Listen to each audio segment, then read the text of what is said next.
The girl was a firefly spirit who had lived for hundreds of years. One day, she encountered a boy by chance. Hikari immediately hid in fear, but because her body glowed, he still saw her. The boy's name was Akifumi, because he had the ability to see spirits.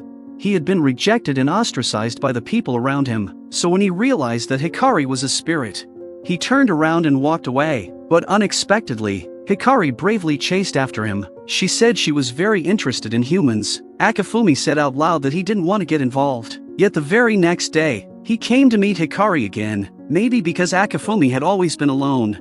He talked with Hikari about countless things, as if they would never run out of topics. Akifumi grew curious about what a spirit felt like to the touch. He never expected her to feel so incredibly soft. Then Hikari lifted her hands and gently reached toward his face. That warmth slowly spread from her palms into her heart. From that day forward, they often played together. They watched beautiful fireworks together. They rode bicycles and enjoyed the freedom of the wind together. Gradually, the two of them developed feelings for each other, but no one expected that one day, Akifumi suddenly lost his ability to see spirits. In that moment, he panicked. He kept calling Hikari's name, but no matter how loudly he called, there was no response. The one he loved was right beside him, yet he could not see her. This brought him unbearable pain. Even though he could no longer feel Hikari's presence, Akifumi still came to the lakeside every single day, even if there was only the slightest chance.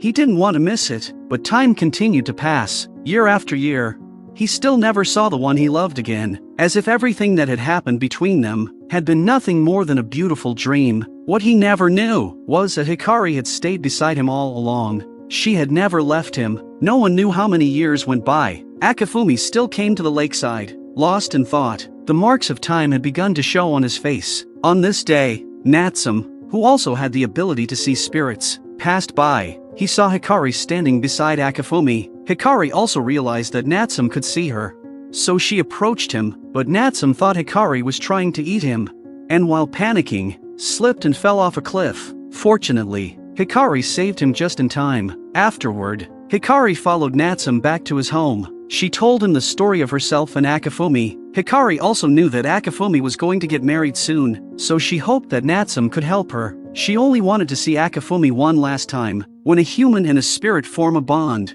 it is always filled with regret. Natsume truly hoped they could have a gentle ending. The next day, Natsume returned to the lakeside. From a distance, he could see the two of them, leaning close together, so beautiful, yet overflowing with deep sorrow and longing. Natsume stopped Akifumi on his way home and told him that he could see spirits. It was then that Akifumi finally spoke of the past, that he had once fallen in love with a spirit. Because he could never forget her, he never married, and only recently had he tried to move forward. He met a girl he wanted to marry. He liked her kindness and warmth, just like the spirit he once loved. Their wedding would be held in 3 days. After that, he would no longer come to the lake. Just then, Akifumi's fiancée appeared, calling him to return home. Natsume watched the two walk away, his heart complicated and heavy. Hikari quietly said to herself, "Maybe this way, he will never be lonely again." That night, Hikari appeared in Natsume's home. She came to say goodbye. She knew that although she was a firefly spirit,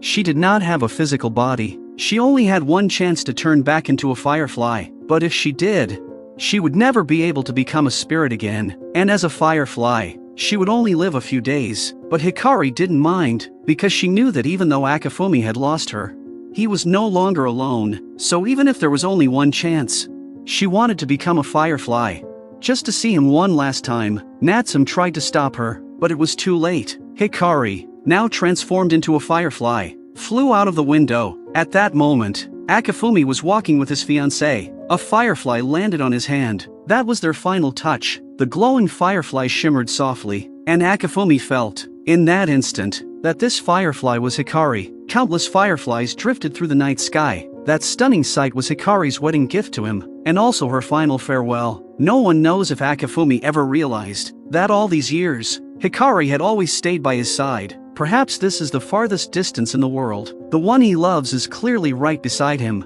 yet he still cannot see her. When someone watches the person they love shatter before their eyes, what kind of pain and despair must that be? Zhan and Sui were deities that dwelled within stone statues. They accompanied one another, and together, they They protected the forests. However, one day, the villagers, who could no longer grow crops, knelt before the statues, praying for the gods to bless their land with fertile soil and abundant harvests. But Jen and Sui were guardian spirits who only drove away evil. They did not possess the power to make the land flourish. Out of kindness, they began to sacrifice themselves, letting their own life force flow into the village. Yet, it still could not change their circumstances. Unexpectedly, the humans blamed Jen and Sui for everything. They picked up weapons and began to violently destroy the statues. Inside the statues, Jen and Sui cried in agony. They loved humans deeply and only wished for people to be happy, but no one could hear their voices. In the end, the statue that Sui inhabited was thrown off a cliff by the humans and shattered completely. Wrapped in hatred, Sui transformed into a vengeful spirit and began to unleash furious revenge upon the village. But soon after, she was sealed away by an exorcist who had arrived. From that moment forward, Jen was left alone. He continued to live in guilt. Unable to protect Sui, he wished to free her from hatred and suffering. But now, she was sealed. Until one day, Sui's seal was weakened when humans cut down surrounding trees. Upon hearing this, Jen wanted to leave his statue and find her. He attempted to possess Natsume, who happened to be passing by, but unexpectedly, he ended up possessing a snow rabbit instead. Jen was pleasantly surprised to find that the snow rabbit Natsume made could move freely. He knew Natsume was no ordinary human and asked him for help. Jen told him to head west from here, where there was a demon sealing tree. Because the seal broke, a spirit had escaped. That spirit drained life from nature and twisted hearts. He hoped Natsume could help him personally seal the spirit. The spirit Jen spoke of was, in fact, Sui. This had been Jen's deepest, unshakable longing for many years. Every time he thought of his beloved, tormented by pain and hatred,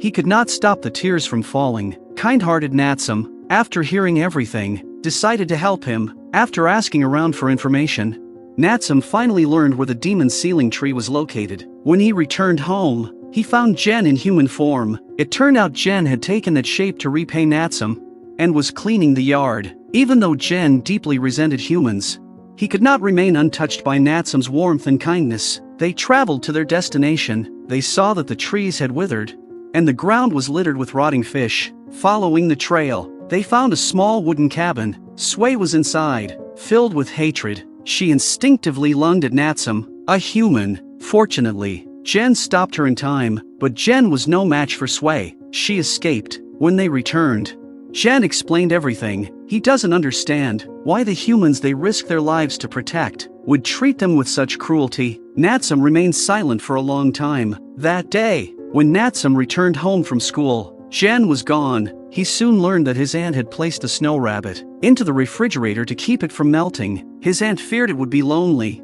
so she made another snow rabbit to accompany Jen. That night, Jen slept peacefully beside the little snow rabbit, as though Sui were still there with him. But unfortunately, ordinary snow rabbits melt when morning comes. The next day, Natsume sought help from many spirits, offering cookies as payment for them to watch for Sui's whereabouts. But that night, a sudden suffocating feeling overwhelmed him. Natsume saw Jen strangling himself. Years of loneliness and too much accumulated hatred and grief had pushed Jen to the brink of becoming an evil spirit himself. Even though Jen tried desperately to restrain himself, Sui's suffering remained carved into his mind. Jen told Natsume, if he ever turned into an evil spirit, Natsume must destroy him immediately. Yet under Natsume's gentle reassurance, Jen gradually calmed down and regained control of his heart. At dawn the next day, the spirits came with news of Sui. Natsume hurried with Jen to the northern forest. He could tell that Jen's body was growing lighter and weaker,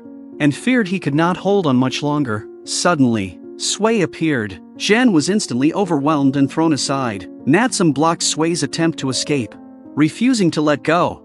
Even as her hatred began to erode him, he knew Jen did not have much time left. He could not let Sui slip away again. At that moment, Natsume saw Sui's memories. Back then, Sui prayed every day for rain to fall for the villagers. Whenever it rained, Jen always felt a little cold, but Sui told him she never felt cold because Jen was with her. Now, Sui kept crying that she was so cold, but Natsume was about to collapse. In the final desperate moment, Jen threw himself toward his beloved. In Jen's tender embrace, Sway finally let go of her hatred and regained her clarity. The two leaned into one another and slowly dissolved into shimmering stardust, returning together to the place where they belonged, a place with no malice from humans, only peace and happiness. When Sway's statue shattered on the cliff, Jen's world collapsed. Even if he had to live as a snow rabbit, even if he nearly became a vengeful spirit himself, he never let go of his vow to save Sway. In that final moment of starlight,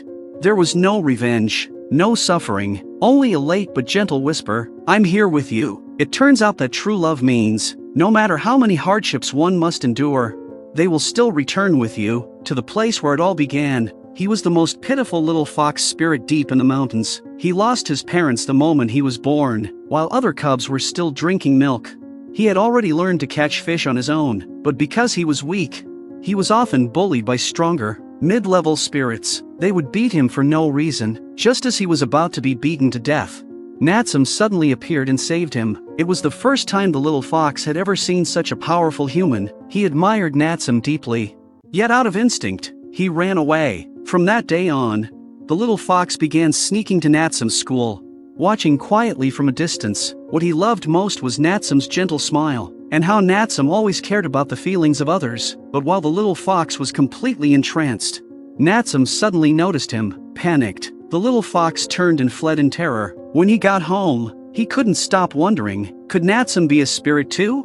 If that were true, then he could live together with Natsume in the forest. The little fox decided to keep following him, but Natsume didn't want to get too close to spirits. Such encounters often brought him trouble, so he left the place immediately, leaving the little fox frozen in confusion. Not long after, heavy rain began to fall. Natsume hid beneath a tree, waiting for it to pass. Quietly, the little fox appeared and handed him an umbrella. Natsume smiled softly and said, "Thank you." It was the first time the little fox had ever spoken to a human, and the first time anyone had ever thanked him. When he returned home, he stood before his mother's grave, telling her that he was no longer useless, that from now on, he would grow stronger and become a man as strong as Natsume. But the same two spirits from before appeared again. This time, the little fox finally fought back. However, that only enraged them even more. Just when it seemed he was about to be killed again, Natsume appeared once more and drove them away. The little fox begged Natsume to let him become his familiar spirit, to always stay by his side, but Natsume refused. He didn't want to bind the little fox with such a contract. He wanted to be his friend instead. But the day of parting soon came.